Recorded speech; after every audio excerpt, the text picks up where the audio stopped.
In interesting news, the US House of Representatives has voted overwhelmingly to reduce some requirements and ease burdens on home loans for certain types of homes. At the height of the financial crisis, homeowners across the country were forced to foreclose home loans due to their inability to pay mortgages and home loans. In the aftermath of the crisis, strict laws were enacted to rein banks and other financial institutions from making home loans easily available to everyone.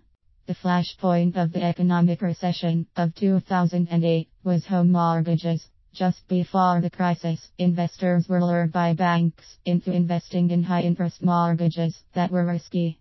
This became apparent when the rates of interest went north and the bubble surrounding the real estate industry burst in 2007-08. As default payments by millions of mortgage homeowners hit the roof, the value of investments held by banks and institutions went south and hit rock bottom.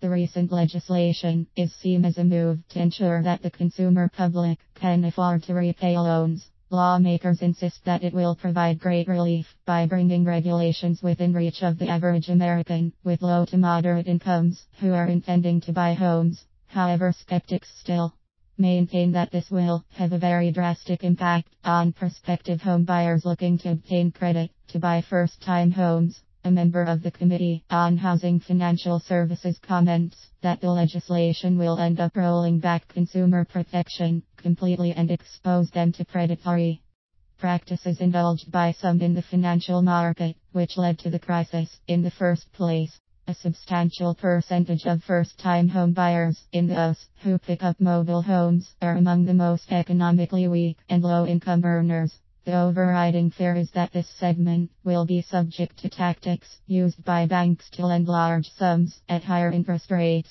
luring them to invest in more expensive mortgages by working around regulations even when they qualify automatically for low-cost alternatives.